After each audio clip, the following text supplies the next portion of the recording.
And when it comes to the results in the presidential race, it really is coming down to the aptly named battleground states because it's been a real back and forth. Political analyst Carl Luna is here to talk about it all. And Carl, Joe Biden has been knocking on the door to 270 electoral votes all day long. Talk about where we are because he hasn't quite gotten there, that's for sure. Yeah, he's been walking down the sidewalk up to the front door, taking the key out and trying to turn the handle, but he's still 6 electoral votes short. Who'd have thought that Nevada is the place where both the parties are going to have to lay all their chips? Something fitting in that. Well, what are your thoughts about the margins tightening in both Georgia and Arizona tonight? And in Georgia, sort of going Biden's way, even though Trump is ahead, and then Trump is seeing some improvement in Arizona. I think Arizona is a big enough gap. It's going to be hard for the president to make up the difference he's got currently. Georgia also, you're looking at about a 30,000 vote gap. That's easier for Joe Biden when you're looking at still results coming in from some of the metro areas. We'll probably know sometime tomorrow, maybe early tomorrow, how Georgia comes in. Most of these races, you're looking at somewhere less than 150,000 votes or so.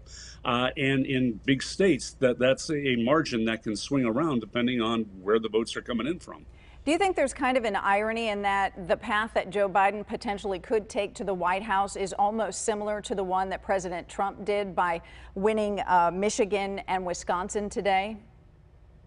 Yeah, I think that's exactly the case, Kathleen. The whole thing has been somewhat, I don't know, dramatic, Shakespearean, Greek tragedy, just for all of 2020 in the election. What Joe Biden's managed to do is restore the blue wall in the upper Midwest. The president's going to challenge it, but the margins in Wisconsin and Michigan are so large in the tens of thousands of votes, it's more difficult to really do that. And that's where Joe Biden saved the evening, or saved today by being able to deliver those two states. But he still needs to get across to Pennsylvania. That's right, and we don't think that'll be announced until tomorrow, and that could really seal the deal.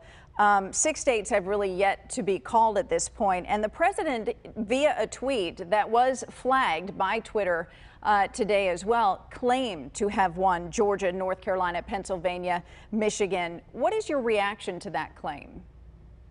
Well, the president's supporters say it's just great business positioning. You're in a negotiation, though who he's going to be negotiating with on the vote is not quite clear.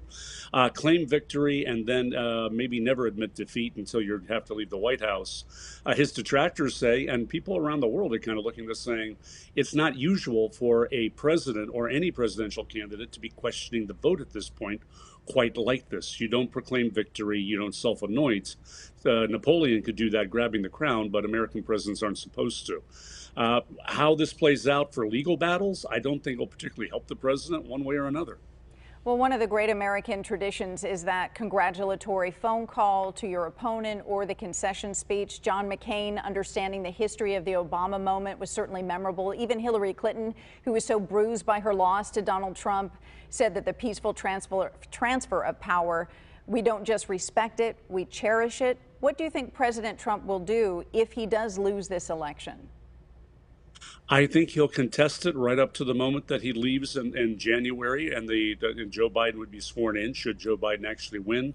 And the real the tragedy going on here is that we're a very divided nation now. It's about 70 million votes on each side. There are no bridges that seem to be being built between now and January 20. And unless you do, it's going to be a bumpy next couple of years for this country as we have to deal with lots of real issues, COVID and all the rest that comes with that. And I asked you this question last night. Would you rather be in this moment in time, Joe Biden or Donald Trump, as these remaining votes are counted?